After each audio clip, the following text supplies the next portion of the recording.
is recognized. Thank you, Madam Speaker, and I rise today in support of Senate Amendment to H.R. 3935, a bipartisan, bicameral effort done in good faith to create a safer, cleaner, greener, more innovative and accessible U.S. aviation system. After reviewing more than 1,000 stakeholder requests and member priorities, holding 6 committee hearings, and engaging in months of negotiation with the Senate, we have finally reached a pivotal milestone for U.S. aviation, the final passage of the FAA Reauthorization Act of 2024. I'm proud to support this 5-year reauthorization to ensure that American aviation continues to be a powerful economic engine that creates good-paying jobs and supports local communities across the country. Before I get into the details, I want to provide the FAA bill by the numbers. $4 billion. That is how much we boost the annual airport improvement program funding to, an increase of $650 million a year, with at least $150 million in AIP discretionary funds for airport noise and environmentally sustainable projects. $60 million. The new robust annual funding for workforce development grants to grow the next generation of aviation manufacturer workers, aviation maintenance technicians, and pilots, including a $12 million set aside annually for the new Willa Brown Aviation Education Program to support outreach and educational opportunities to underrepresented communities. $0.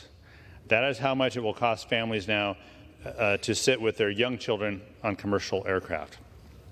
$200 million for new annual grants to increase airport runway safety and resiliency. $350 million to establish a groundbreaking reimbursement program for airports to replace harmful PFAS firefighting foam and equipment with safer alternatives. And finally, $20 million per year to launch a new pilot program to fund capital projects that improve airport accessibility, among other key reforms.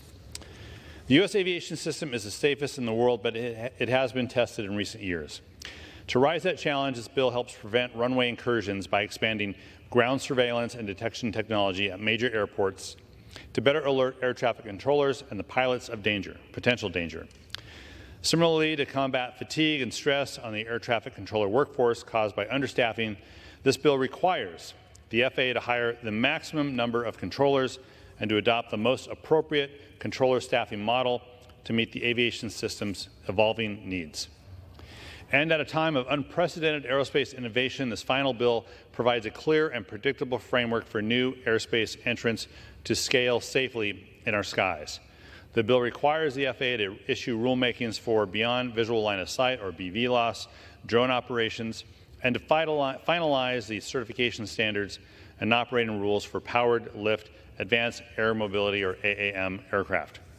It will also help state, local, and tribal governments to use drones for infrastructure inspection and repair so maintenance and construction crews can work safely. The 2024 FAA reauthorization builds the foundation for a cleaner and greener future for our aviation ecosystem as well. The bill allows U.S. airports to use AIP funds for alternative fuel infrastructure, including for hydrogen and unleaded fuels, and works to mitigate the impacts of aviation noise on local communities, like those near Painfield and Bellingham International Airport in my own district. The reauthorization bill is also a jobs bill. It will help to build the economy and diversify our aviation workforce, recognizing how critical this effort is to U.S. leadership in the evolving global aviation sector. In addition to the robust investment for workforce development grants, this bill directs the FAA and the Department of Defense to collaborate on improving the career transition between military and civil aviation, and establishes a task force to oversee and advise on the FAA's efforts to support the mental health of the aviation workforce. Furthermore, the bill fosters a safer workplace by establishing a federal task force to help protect airline personnel from the troubling rise in assaults and initiating a ramp worker safety call to action to reduce the occurrence of tragic ingestion and blast zone accidents, among other key improvements. Moreover, after many disruptive incidents for passengers in the recent years, this reauthorization sets the passenger experience back on the right path, allowing for a safer, accessible, and more dignified travel experience. This bill works to make passengers whole by codifying into U.S. law a requirement that airlines provide cash refunds to passengers and harmonizes with the recent DOT rule to allow for these refunds to be automatic. It also calls for airlines to create policies for reimbursing passengers for meals, lodging, and other costs if their flight is canceled or significantly delayed.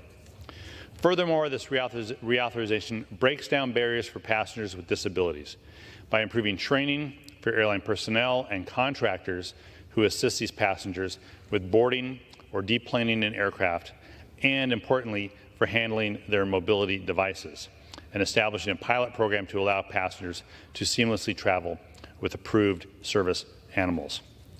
The FAA Reauthorization Act of 2024 cements a safer, cleaner, greener, more innovative, and accessible future for U.S. aviation. I want to thank my colleagues, Chair Graves, Subcommittee Chair Garrett Graves, Subcommittee Ranking Member Steve Cohen, Senate Commerce Committee Chair Cantwell, and Ranking Member Cruz for their collaboration. I want to thank the nearly 350 stakeholders representing unions, airlines, airports, manufacturers, disability rights organizations, healthcare groups, so many folks who have endorsed this legislation and have helped build support since we first passed this out of committee last July. So I stand here today to urge my colleagues to support this bipartisan, bicameral legislation, and I reserve the balance of my time.